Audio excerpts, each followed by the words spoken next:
The mahogany desk in my corner office overlooked downtown Seattle's financial district, where glass towers caught the morning light like crystalline monuments to ambition. I'd built my career on details, the kind most people missed, the fine print that separated triumph from catastrophe. As a senior partner at Whitman, Kessler and Associates, I specialized in corporate due diligence, the art of uncovering what companies preferred to keep hidden. My secretary knocked and entered without waiting. "Your 2 o'clock is here, Mr. Westbrook. The Henderson acquisition team." I straightened my tie and gathered the Henderson files. Another 8-figure merger. Another corporate skeleton that needed excavation. It's what I did. Dig until I found the truth, no matter how deeply buried. The Henderson deal consumed my afternoon, as expected. Missing environmental compliance reports, undisclosed litigation, a CFO with gambling debts, the usual suspects hiding in corporate closets. By 6 o'clock, I'd identified 17 potential liabilities worth $43 million in exposure. The client would thank me for preventing disaster. Traffic crawled through downtown as I headed home to Bellevue.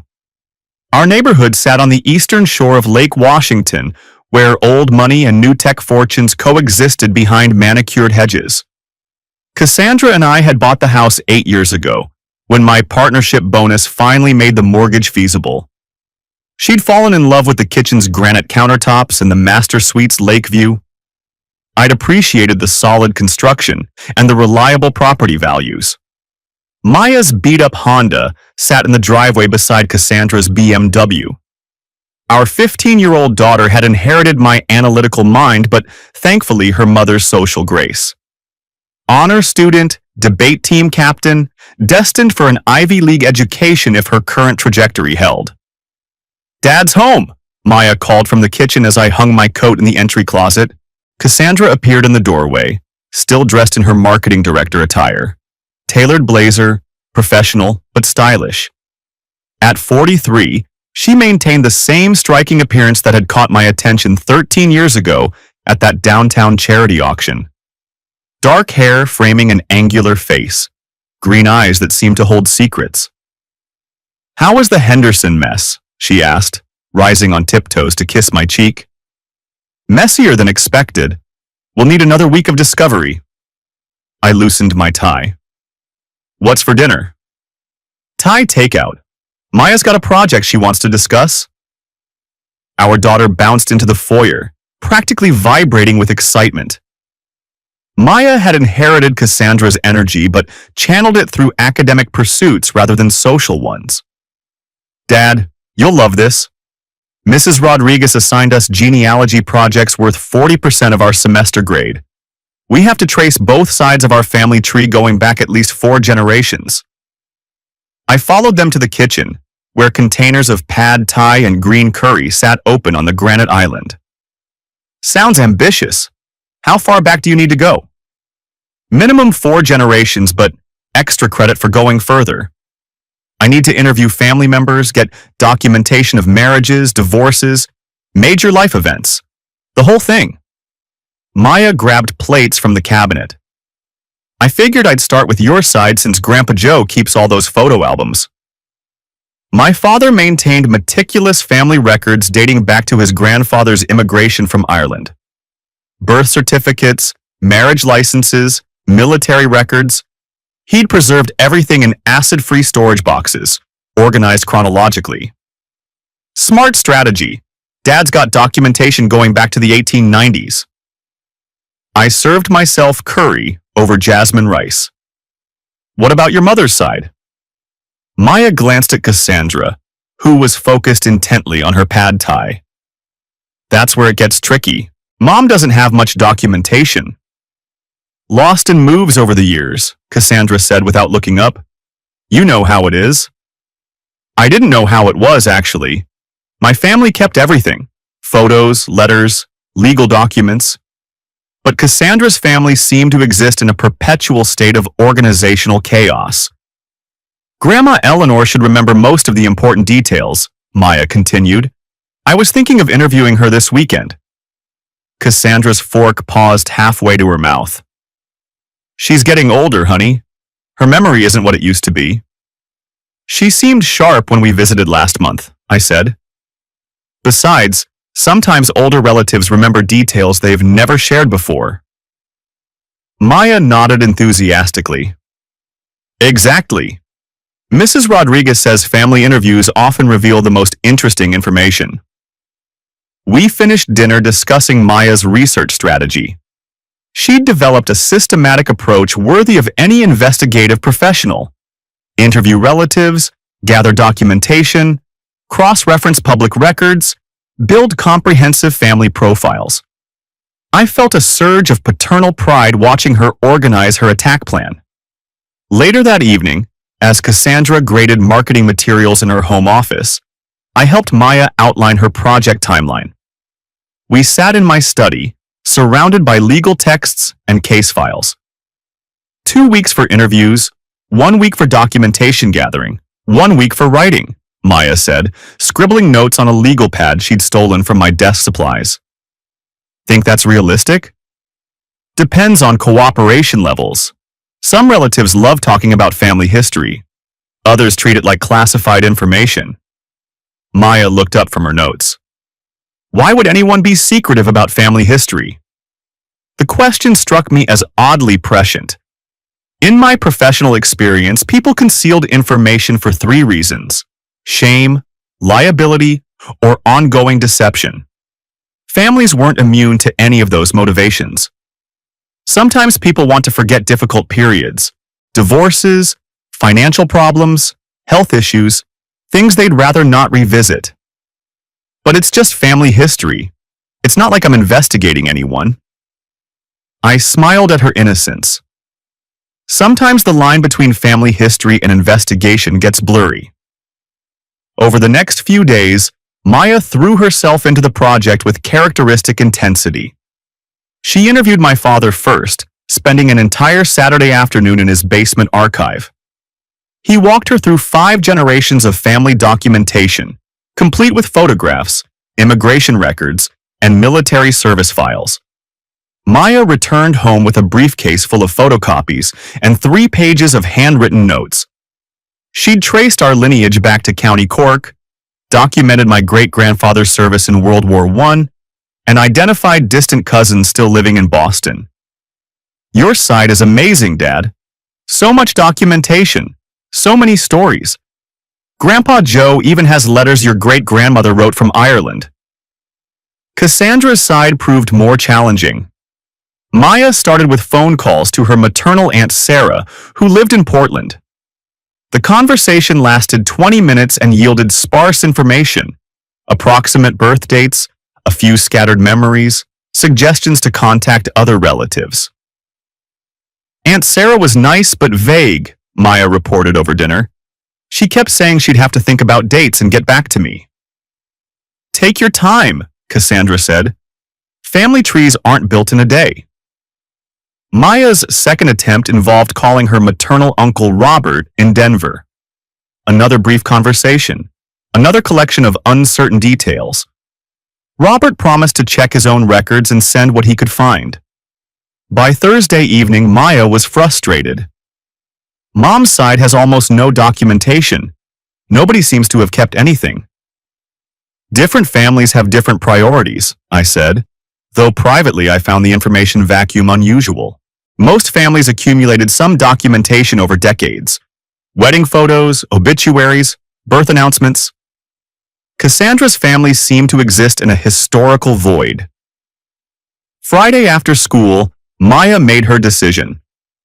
I'm going to interview Grandma Eleanor directly. She's the source, right? She should know her own family's history. Cassandra looked up from her laptop.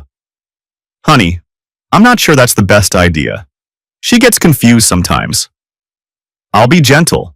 Just basic questions about dates and relationships. Maybe we should wait until... Mom, the project's due in 2 weeks. I need to get moving on this. I watched the exchange with growing interest. Cassandra seemed unusually reluctant to have Maya interview her own grandmother.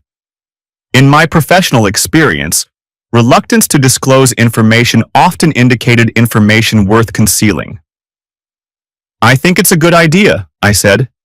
Maya's mature enough to handle whatever family history exists.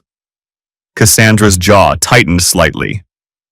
Fine, but keep it short. Don't tire her out. Saturday morning, Maya drove to Eleanor Walsh's assisted living facility in Redmond. I'd offered to accompany her, but Maya insisted on conducting the interview independently. More authentic, she said, shouldering her backpack full of recording equipment and notebooks. I spent the morning reviewing contracts for the Henderson acquisition, but found myself distracted. Something about Cassandra's resistance to the grandmother interview bothered me. Not enough to constitute suspicion, but enough to register as an anomaly in my mental database.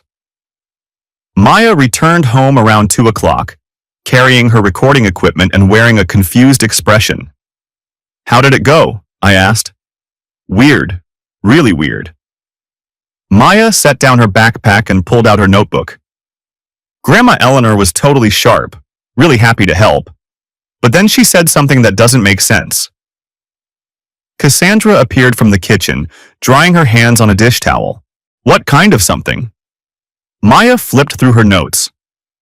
She was talking about Mom's college years, and then she said, "I'm so glad you're happy now, after that difficult first husband." The silence that followed felt thick and charged. Cassandra's face went completely still. First husband? I asked. Maya nodded.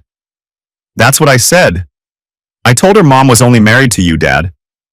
But Grandma Eleanor insisted Mom had been married before, to someone named Bradley. She described a wedding, a divorce, everything.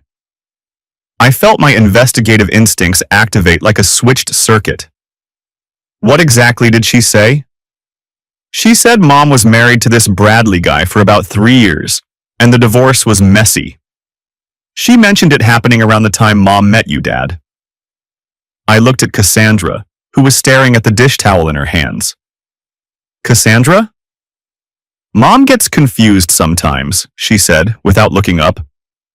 She might be thinking of someone else. She seemed really certain, Maya said. She even remembered the guy's last name, Morrison, Bradley Morrison. The name hit my consciousness like a physical impact. In my professional world, specific names carried weight. They weren't vague memories or confused recollections. They were concrete identifiers that could be verified or disproven. Maybe there's some misunderstanding, I said carefully. Cassandra, was there someone named Bradley Morrison in your past? Cassandra finally looked up, her green eyes unreadable. There was someone I dated briefly before we got serious. Maybe Mom remembered him wrong. Maya consulted her notes again. But Grandma Eleanor said they were married. She described a church wedding, reception, the whole thing. She even said you wore your grandmother's dress. Maya, why don't you go start on your homework? I suggested. Your mother and I should discuss this. After Maya disappeared upstairs, I turned to face my wife of 13 years. Cassandra, I need you to be completely honest with me. Were you married before? She set down the dish towel and leaned against the kitchen counter. Logan, this is ridiculous. You think I've been hiding a secret marriage for 13 years? I think your grandmother gave Maya very specific information that suggests there might be things about your past I don't know. She's 79 years old. She's allowed to be confused about details. But even as Cassandra spoke, my mind was cataloging inconsistencies I'd previously dismissed. Vague answers about her college years. Missing documentation from her early 20s. Reluctance to discuss her pre-marriage life in detail. Family members who seemed uncomfortable with certain topics. In my professional world, a pattern of information gaps usually indicated deliberate concealment. Help me understand, I said.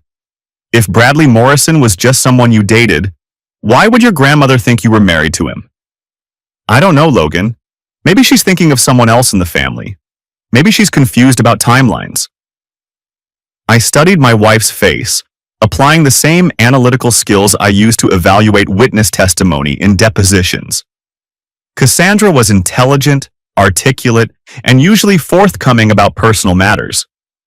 But right now, she seemed to be evading rather than explaining. Maya's project requires documentation, I said. Birth certificates, marriage licenses, that sort of thing. If there's nothing to hide, the public records should clear this up quickly. Something flickered across Cassandra's expression. Too fast to identify, but present nonetheless. Fine, she said. Look up whatever you want. You'll see that Mom just got confused. But her tone suggested otherwise. After 15 years of evaluating human credibility for a living, I'd learned to recognize when someone was hoping I wouldn't follow through on investigating their claims. That evening, Maya spread her genealogy materials across the dining room table. She'd organized her findings into 2 categories: comprehensive documentation for my family tree and frustrating gaps for Cassandra's lineage. Look at this contrast, Maya said, pointing to her research charts. Your side has everything: dates, locations, occupations, military service records. Mom's side has almost nothing concrete. I studied Maya's work, noting the stark disparity in available information. What did Grandma Eleanor tell you about dates? Maya flipped to a specific page in her notebook. She said Mom married Bradley Morrison in June 2009. The divorce was finalized in early 2012, right around the time you and Mom got engaged. My mental timeline calculation was automatic. Cassandra and I had started dating in October 2011. We'd gotten engaged in January 2012. If Eleanor's dates were accurate, the timeline created a problem. Maya, I want you to be very careful about including unverified information in your project. Family memories can be unreliable. I know, Dad. That's why I want to find documentation. But none of Mom's relatives seem to have kept records. After Maya went to bed, I sat in my study staring at a legal pad covered with timeline calculations. If Eleanor Walsh was correct about dates, Cassandra had been married to Bradley Morrison during the early months of our relationship. Not just married, actively going through divorce proceedings while we were dating. The possibility felt surreal. I'd built my career on investigating other people's hidden liabilities. The idea that my own wife might have concealed something this significant seemed almost insulting to my professional reputation. But facts were facts, regardless of personal comfort levels. And the facts suggested I needed more information. I opened my laptop and accessed the Washington State Court's database. As a licensed attorney, I had legitimate access to public record systems that most civilians couldn't reach. Corporate due diligence often required searching court records for undisclosed litigation or regulatory violations. I entered Morrison Bradley in the divorce records search field, limiting results to King County from 2009 to 2013. The search returned one result: Morrison, Bradley James vs. Morrison, Cassandra Walsh, case number 1234587-1C, filed November 15, 2011. Decree entered March 27, 2012. I stared at the screen, reading the information multiple times to ensure I hadn't misunderstood. The dates were exactly what Eleanor Walsh had described. More importantly, they overlapped with my relationship with Cassandra. November 2011 was when Cassandra and I had become exclusive. March 2012 was 2 months after our engagement. According to the court records, Cassandra had been married to Bradley Morrison when we started dating. She'd still been married when we became engaged. Her divorce had been finalized just weeks before our wedding. I printed the search results and sat back in my chair, trying to process the implications. Either the records were wrong, or my wife had concealed a marriage that overlapped with our entire courtship. My phone buzzed with a text message from Cassandra. Working late tonight. Don't wait up. I looked at the timestamp. 10:47 p.m. Cassandra's marketing firm occasionally required evening client meetings, but the timing felt suspiciously convenient. Almost as if she was avoiding further discussion about Bradley Morrison. I returned to the court records database and accessed the full case file. As an attorney, I could review public divorce documents, though detailed financial information required special authorization. The petition told a disturbing story. Bradley Morrison had filed for divorce, citing irreconcilable differences and adultery. The adultery allegations were detailed in supplemental filings that painted a picture of a marriage destroyed by infidelity. According to Bradley's attorney, Cassandra had begun an extramarital affair in late 2011 with an unidentified man described as a professional colleague. The affair had continued through the divorce proceedings, with Cassandra maintaining 2 residences during the separation period. I cross-referenced the timeline with my own relationship history. Late 2011 was when Cassandra and I had met at the charity auction. Our first date had been in October. By December, we were spending weekends together. The unidentified professional colleague who had destroyed Bradley Morrison's marriage was me. I'd been the other man in an extramarital affair, and I'd never known it. The revelation felt like a physical blow. Not just the deception, but the manipulation required to maintain it. Cassandra had managed dual relationships for months, lying to both her husband and her lover about her true circumstances. I printed the court documents and organized them chronologically. November 2011, divorce petition filed. December 2011, adultery allegations detailed. January 2012, our engagement. March 2012, divorce decree finalized. June 2012, our wedding. Maya's genealogy project had uncovered a secret that redefined 13 years of marriage. I spent the weekend in a state of controlled investigation. While Cassandra attended a marketing conference in Portland and Maya visited friends, I conducted the kind of background research I normally reserved for corporate clients. Public record searches revealed more disturbing details. Property records showed Cassandra and Bradley had owned a house together in Kirkland, purchased in 2009 and sold in 2012 as part of the divorce settlement. Insurance records listed Cassandra as Bradley Morrison's spouse through early 2012. Credit reports showed joint bank accounts, shared credit cards, and coordinated financial activities continuing through the period when she and I were supposedly building a committed relationship. The scope of the deception was staggering. Cassandra hadn't just concealed a previous marriage, she'd maintained an active marriage while constructing a completely false narrative about her availability and intentions. I thought back to our early relationship, looking for signs I'd missed. Cassandra's reluctance to introduce me to her family, her frequent business trips that lasted entire weekends, her insistence on maintaining separate apartments even after we'd been dating for 6 months. At the time, I'd attributed her cautiousness to professional independence and emotional maturity. Now I understood it had been operational security for maintaining parallel relationships.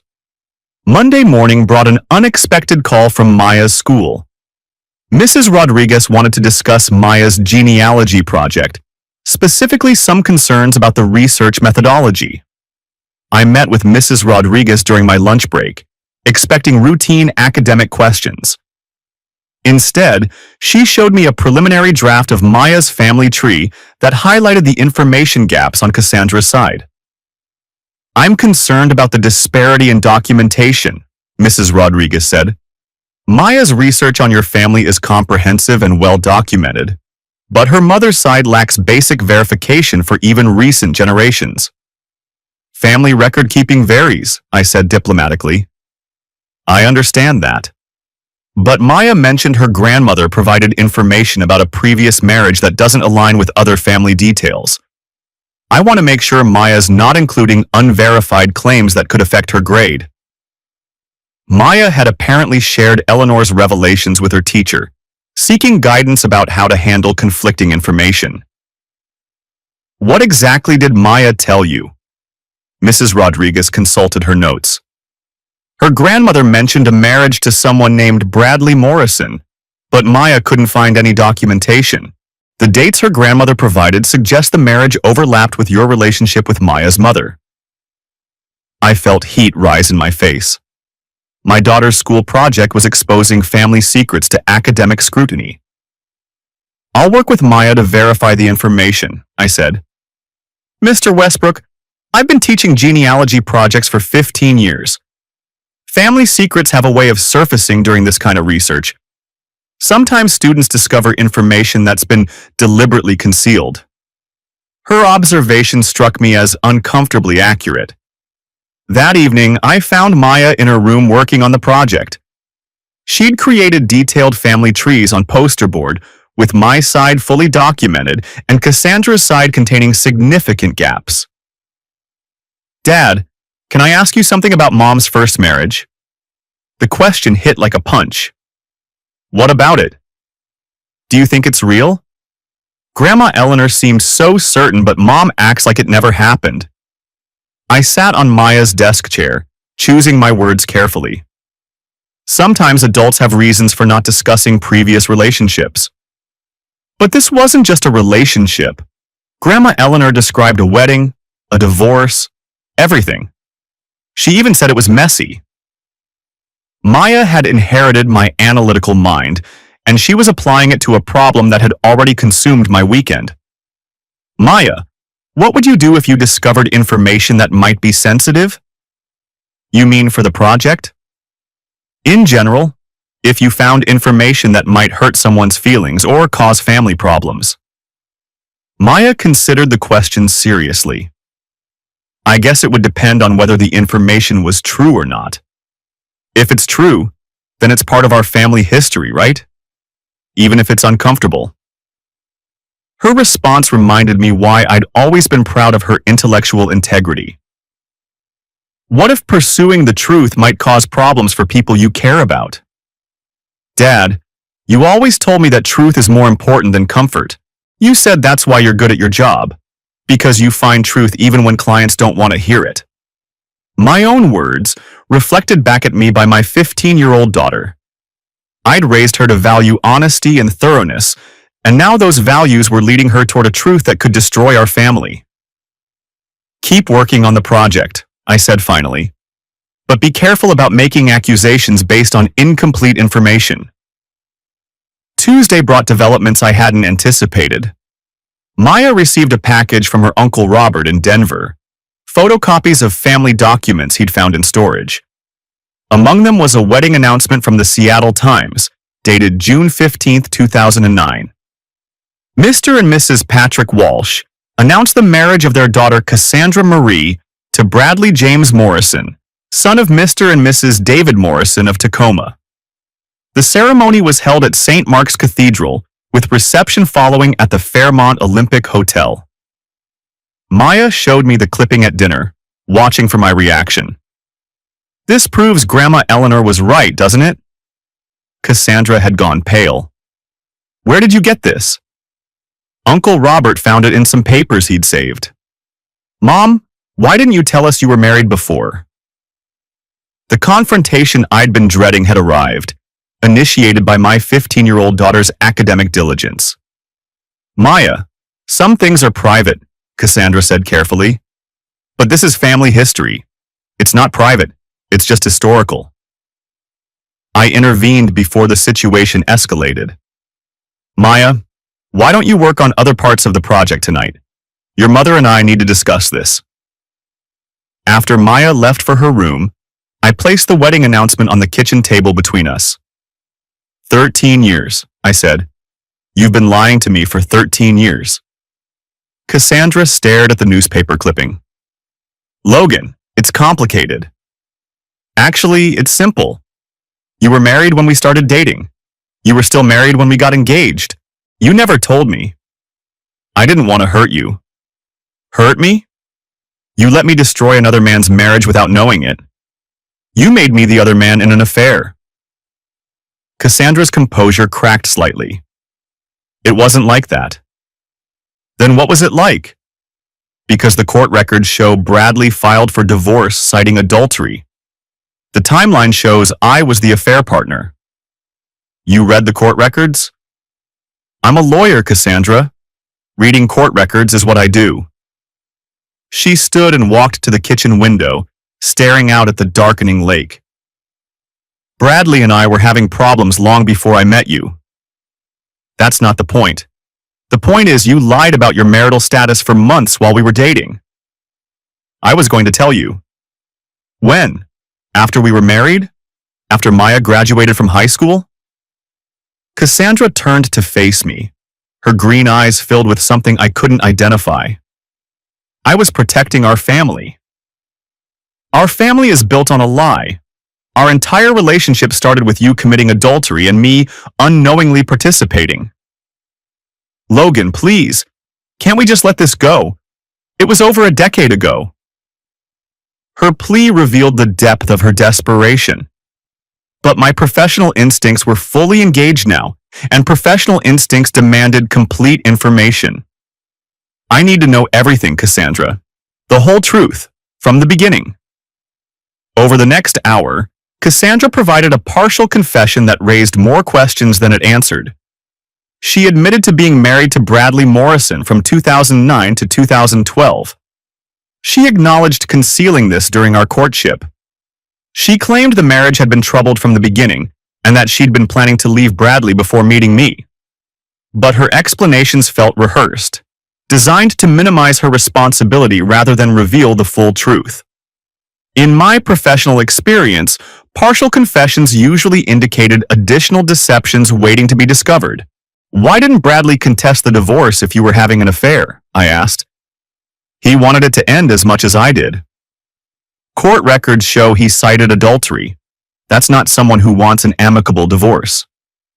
Cassandra looked uncomfortable. Bradley was angry. People say things when they're angry.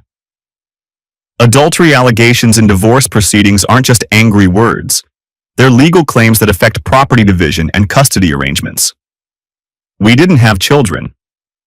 You had assets, a house, bank accounts, retirement funds. If Bradley could prove adultery, it would have affected the settlement. Cassandra's silence suggested I'd identified another area of concealment. What else, Cassandra? What else haven't you told me? Nothing important. But I'd spent too many years evaluating credibility to accept such obvious evasion. Wednesday morning brought a call from Bradley Morrison. He'd found my contact information through public record searches and wanted to discuss his ex-wife's current circumstances. Specifically, he wanted to know if I was aware of Cassandra's history of overlapping relationships and financial irregularities during their marriage. Mr. Westbrook, I hope this call doesn't upset you, but I think you should know some things about Cassandra that might affect your family's well-being. I met Bradley at a coffee shop in downtown Seattle during my lunch break. He was a 45-year-old engineer, remarried with 2 young children. He seemed nervous but determined to share information he believed I needed to know. I've been wondering for years whether Cassandra changed after our divorce or if I just never saw her real personality, Bradley began. Your daughter's genealogy project made me realize she's still using the same deception patterns. What kind of patterns? Bradley pulled out a manila folder containing documents from his divorce proceedings.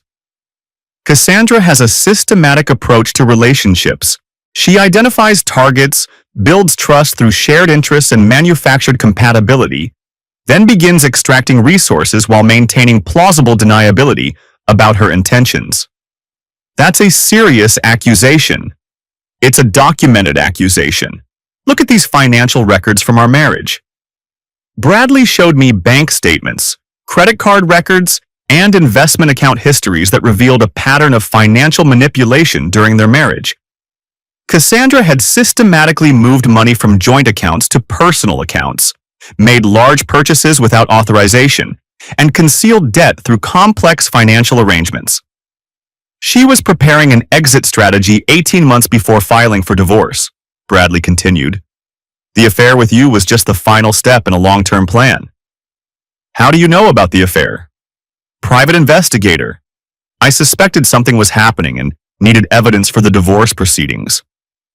Bradley handed me a thick envelope containing surveillance photos, credit card records, and detailed timeline documentation.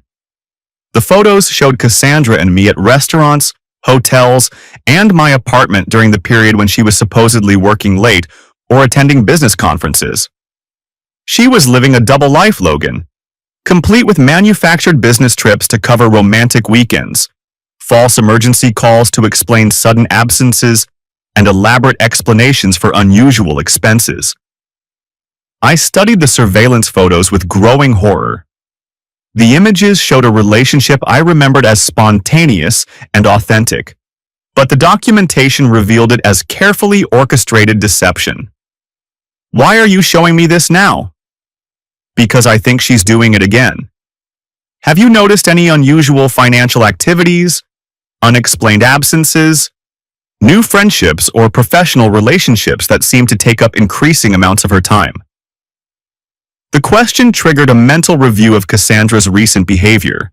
She had been working late more frequently. There had been more business conferences and weekend seminars. Her phone had become more private, requiring passwords, and carried with her constantly. There might be some things, I admitted. Bradley nodded grimly. Cassandra doesn't abandon successful strategies. If the pattern worked once, she'll use it again. He provided me with contact information for the private investigator who had documented her previous affair. Marcus Reed can give you current surveillance if you're interested. He specializes in matrimonial investigations. I left the coffee shop with Bradley's evidence folder and a growing suspicion that my wife's deceptions extended far beyond concealing a previous marriage. That evening, I called Marcus Reed's office and scheduled a consultation for the following day. If Cassandra was repeating her pattern of financial manipulation and romantic deception, I needed documentation before confronting her with additional accusations. Marcus Reed operated from a discreet office building in Bellevue, specializing in corporate and matrimonial investigations. He was a former police detective with 15 years of experience in surveillance and evidence gathering. Bradley Morrison referred you, Reed said, reviewing notes from our phone conversation. He mentioned concerns about pattern repetition. I explained Maya's genealogy discovery and my subsequent investigation into Cassandra's concealed marriage history. Pattern recognition is crucial in matrimonial cases, Reed said. People who successfully deceive spouses rarely limit themselves to one incident. The skills and strategies that enable major deceptions tend to be applied repeatedly. Reed showed me examples of his surveillance work, detailed documentation of extramarital affairs, financial fraud, and systematic deception within marriages. What specific behaviors have you observed that concern you? Reed asked. I described Cassandra's recent pattern of late work nights, weekend business conferences, and increased privacy regarding her phone and computer activities. Classic signs, Reed nodded, especially when they represent changes from established behavior patterns. We discussed the scope of investigation I wanted. Reed recommended comprehensive surveillance including financial monitoring, communication tracking, and activity documentation. If your wife is engaging in deceptive behavior, we'll document it thoroughly. If she's not, you'll have peace of mind and evidence of her fidelity. I authorized a 2-week surveillance period with daily reports and photographic documentation of Cassandra's activities. Reed's first report arrived the following Monday via encrypted email. The findings were damning. Cassandra's late work nights included dinners with a man Reed identified as David Sanders, a tech executive recently relocated to Seattle from San Francisco. Their interactions suggested a romantic relationship that had been developing for several months. Surveillance photos showed intimate dinners, weekend meetings at upscale hotels, and elaborate efforts to conceal their relationship from public observation. Reed's investigation also revealed financial irregularities. Cassandra had opened personal bank accounts unknown to me, received unexplained wire transfers, and made cash withdrawals that didn't correspond to legitimate expenses. The pattern was identical to her behavior during the affair with me. Systematic deception, financial preparation, and careful compartmentalization of her dual existence. Maya's genealogy project had uncovered more than family history. It had revealed that my marriage was built on foundations of deception that remained active 13 years later. I spent the weekend reviewing Reed's evidence and planning my response. Confronting Cassandra directly would likely result in denial and escalated deception. My legal training suggested a more strategic approach. Monday morning, I called Bradley Morrison and arranged a meeting to coordinate our responses to Cassandra's ongoing deception patterns. I think she's repeating the exact same strategy she used on both of us, I told Bradley. Financial preparation, emotional affair, elaborate concealment. Are you going to warn the new guy? David Sanders. Reed identified him as a tech executive with a recent divorce settlement worth approximately $12 million. Bradley whistled. Significantly more than either of us had when she targeted us. We discussed options for exposing Cassandra's deception to all affected parties simultaneously. Bradley still had grounds to reopen his divorce case if he could prove Cassandra had concealed assets or engaged in fraudulent behavior during their proceedings. Coordinate exposure, Bradley suggested. Hit her from all directions at once so she can't control the narrative or manipulate individual responses. I contacted David Sanders' company and requested a meeting regarding corporate security concerns involving one of his personal associations. As a corporate attorney specializing in due diligence, I had legitimate standing to discuss potential liabilities affecting business executives. David Sanders was a 42-year-old software entrepreneur who had recently sold his company for a substantial sum. He was intelligent, successful, and completely unaware that the marketing executive he'd been dating was married with a teenage daughter. Mr. Westbrook, I appreciate you reaching out, but I'm not sure what corporate security concerns might involve my personal relationships. I placed Reed's surveillance photos on the conference table. Mr. Sanders, I believe you're involved with my wife. The photos showed David and Cassandra in clearly romantic situations, holding hands at dinner, embracing in hotel lobbies, sharing intimate moments they believed were private. David stared at the images in obvious shock. Your wife? Cassandra told me she was divorced. We've been married for 13 years. We have a 15-year-old daughter.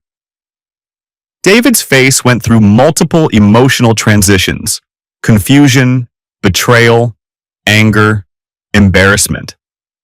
She showed me her divorce decree, David said. She explained that her ex-husband was bitter about the settlement and might cause problems. I handed David a copy of our marriage certificate and Maya's birth certificate. Mr. Sanders, there was no divorce. Cassandra is systematically deceiving you just as she deceived her first husband and me. Over the next hour, I walked David through the complete timeline of Cassandra's deception patterns. Her marriage to Bradley Morrison. Her affair with me during that marriage. Her concealment of both relationships from all parties involved. She's preparing to leave me just as she left Bradley, I concluded. You're not her romantic interest. You're her exit strategy. David absorbed the information with the analytical approach of a successful businessman. You have documentation for all of this? I provided David with copies of court records, surveillance reports, and financial evidence showing Cassandra's pattern of deception and manipulation. What do you want from me? David asked.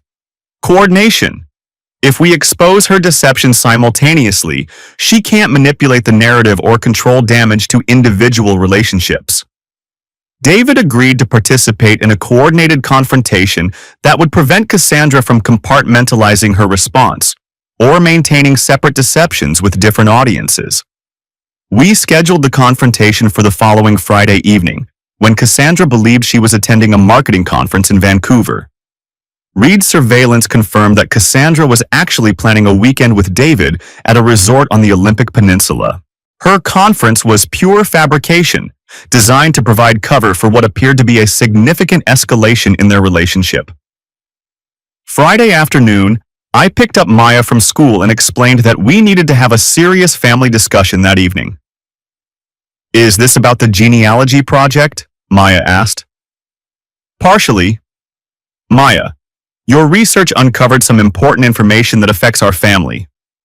Tonight, we're going to address those discoveries. Maya looked concerned but determined.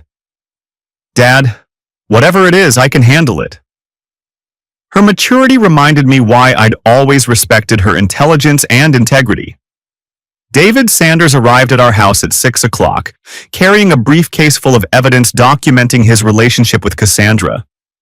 Bradley Morrison came at 6:30, bringing updated legal documents related to reopening his divorce case. Maya studied our assembled group with obvious confusion. Dad, who are these men? Maya, this is Bradley Morrison, your mother's first husband. And this is David Sanders, who has been dating your mother for the past several months. Maya's eyes widened as she processed the implications. Mom's been dating someone else? Your genealogy project helped us discover that your mother has been systematically deceiving all of us about her relationships and her intentions.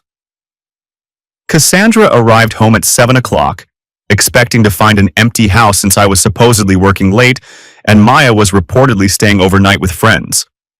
Instead, she found her husband, her first husband, her current boyfriend, and her daughter waiting in the living room with comprehensive documentation of her deceptions. Logan, what is this? Cassandra asked, though her expression suggested she understood exactly what she was facing. This is the truth, Cassandra. All of it, from all sources, presented simultaneously so you can't manipulate the narrative. I gestured to our assembled group. Bradley has evidence of your deception during your first marriage. David has evidence of your lies about your current marital status. Maya has evidence that you've been concealing family history for her entire life.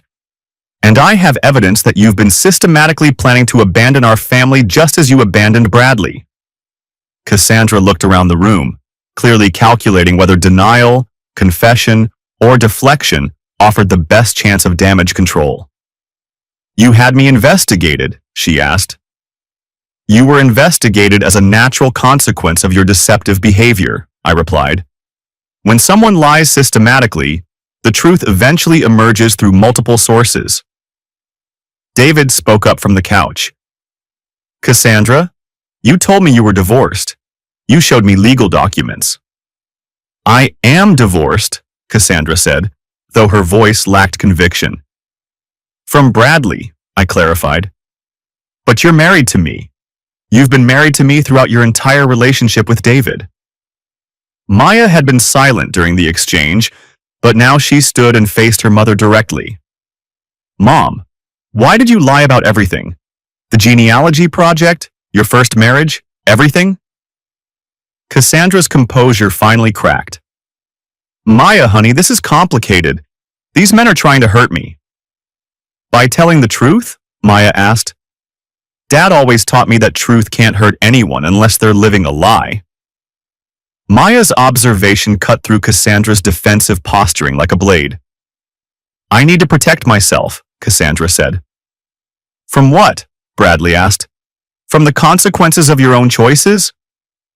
For the next 2 hours, we systematically presented evidence of Cassandra's deception patterns.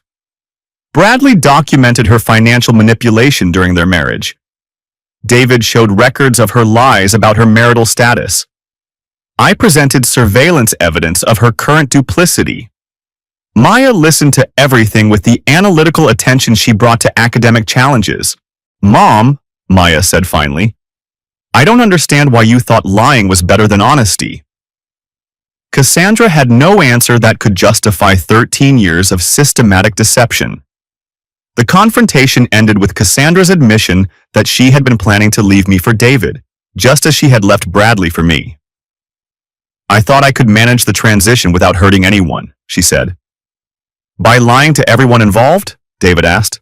By making us all participants in deception we didn't choose? Cassandra's strategy had collapsed under the weight of coordinated truth-telling. Monday morning brought a series of legal and practical consequences that flowed naturally from the weekend's revelations. Bradley Morrison filed a motion to reopen his divorce case, citing newly discovered evidence of fraud and concealment during the original proceedings. His attorney argued that Cassandra's systematic deception had affected property division and that the original settlement should be modified. David Sanders' company terminated Cassandra's consulting contract after discovering that she had made false statements about her marital status on employment documents. The termination was classified as for cause, which affected her eligibility for severance payments and future employment references. I filed for divorce, citing irreconcilable differences and seeking sole custody of Maya based on Cassandra's demonstrated pattern of deception and poor judgment. Maya chose to remain with me, stating that she needed to live with the parent who valued honesty above convenience. The financial investigation revealed that Cassandra had systematically moved marital assets to personal accounts over the past year, anticipating her planned departure. My attorney filed motions to freeze those accounts and seek recovery of dissipated marital property. Cassandra's family faced social consequences as well. Maya's genealogy project had documented their collective participation in concealing information from family members for over a decade. The revelation strained relationships and created lasting trust issues within their extended family network. Most significantly, Cassandra's professional reputation suffered permanent damage. The marketing industry was relatively small in Seattle, and news of her employment termination and the circumstances surrounding it spread quickly through professional networks. Within 6 months, Cassandra had lost her marriage, her relationship with Maya, her professional reputation, and a significant portion of her financial security. The genealogy project that had started as Maya's academic assignment became a documentary about the consequences of systematic deception within families. Maya's final presentation for Mrs. Rodriguez's class included audio recordings of family interviews, documentation of court proceedings, and analysis of how family secrets affect multiple generations. My research proved that family trees can reveal more than genealogical relationships, Maya concluded in her presentation. They can expose patterns of behavior that affect entire family structures. Mrs. Rodriguez gave Maya an A+ for the most thorough and innovative genealogy project she'd ever evaluated. 2 years later, Maya was accepted to Harvard Law School with a full scholarship. Her admission essay discussed how investigating her own family's deception had inspired her to pursue a career in legal investigation and truth-telling. I established a legal consultancy specializing in premarital investigations and relationship fraud. Clients included individuals who wanted comprehensive background checks before marriage, as well as people who suspected their spouses of systematic deception. Bradley Morrison's divorce case was successfully reopened, and he recovered significant assets that had been concealed during the original proceedings.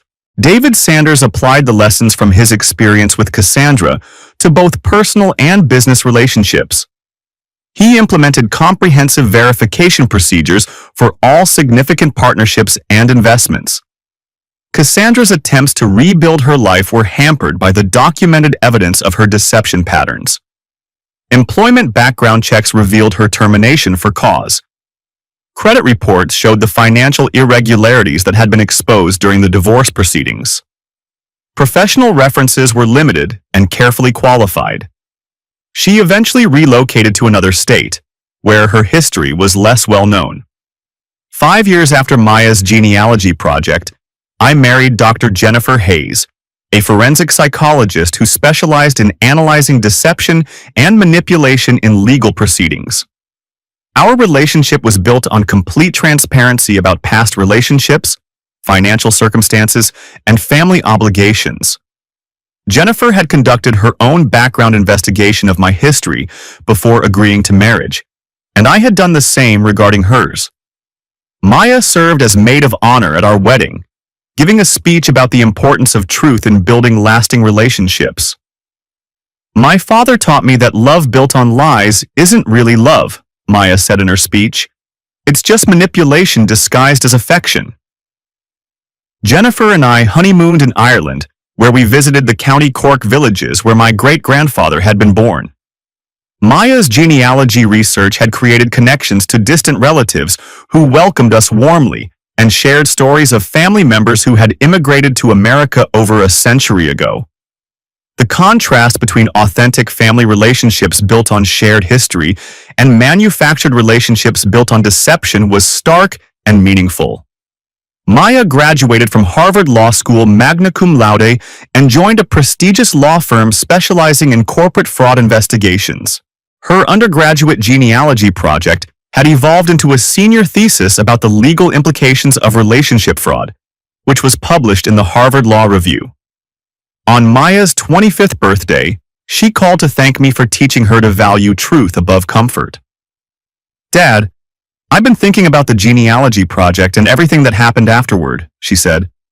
"I'm grateful that you didn't try to protect me from the truth about Mom's deception." "You deserve to understand your family's real history," I replied.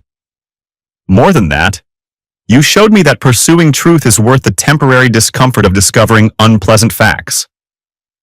Maya had internalized the lesson that truth-telling, however painful initially, creates stronger foundations for all future relationships. A decade after Cassandra's deception was exposed, I received a call from Bradley Morrison.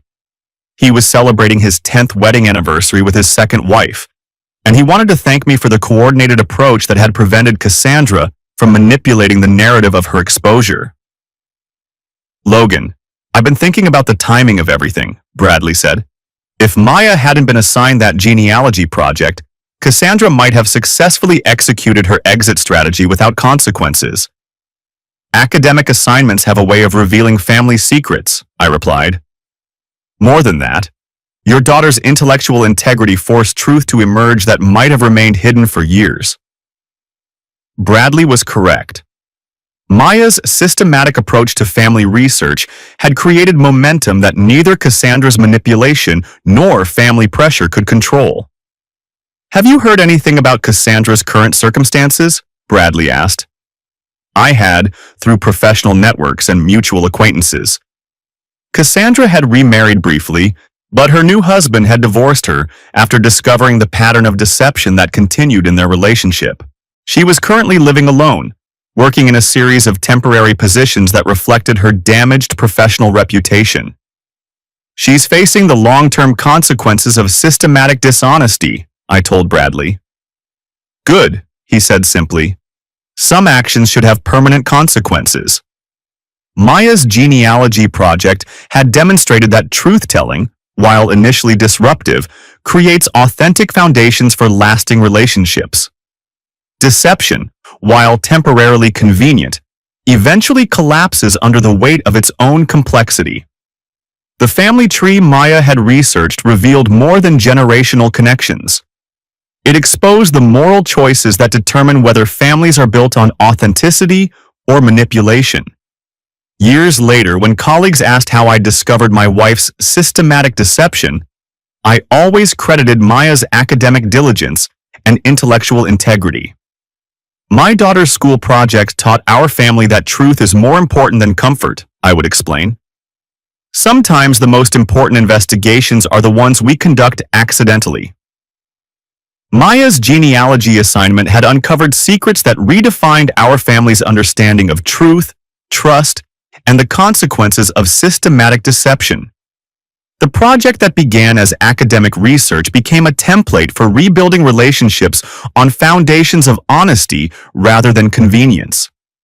When Maya married her law school classmate 5 years later, their wedding vows included promises of complete transparency about personal history, financial circumstances, and family obligations. "We promise to build our marriage on truth rather than comfort," they vowed, "and to pursue honesty, even when it's inconvenient." The vows reflected lessons learned from a genealogy project that had taught an entire family the value of authentic relationships built on verified truth rather than manufactured compatibility. Maya's children, when they eventually arrive, will inherit a family history that's been thoroughly researched, completely documented, and honestly presented. They'll learn from an early age that family relationships built on truth are stronger than family relationships built on convenient lies. The genealogy project that exposed Cassandra's deception became a family legend passed down through generations, A reminder that academic integrity, systematic investigation, and commitment to truth create foundations that can withstand any revelation. Truth, as Maya's research had demonstrated, is always more powerful than deception, regardless of how carefully the deception is planned or how long it's maintained. Family trees, properly researched, reveal not just biological connections but moral foundations. Maya's project had documented both, creating a legacy of truth-telling that would influence family relationships for generations to come. The mahogany desk in my corner office still overlooks downtown Seattle's financial district, where glass towers catch the morning light like crystalline monuments to ambition. But my approach to investigation has expanded beyond corporate due diligence to include the verification of truth in all significant relationships. Maya's genealogy project taught our family that the same analytical skills used to uncover corporate deception can be applied to personal relationships, and that the pursuit of truth, however uncomfortable initially, creates stronger foundations for everything that follows. The family tree Maya researched 13 years ago continues to grow, branched with authentic relationships built on verified truth rather than manufactured compatibility. Each new addition to the family is thoroughly documented, completely honest, and authentically connected to the generational story that began with a 15-year-old school assignment.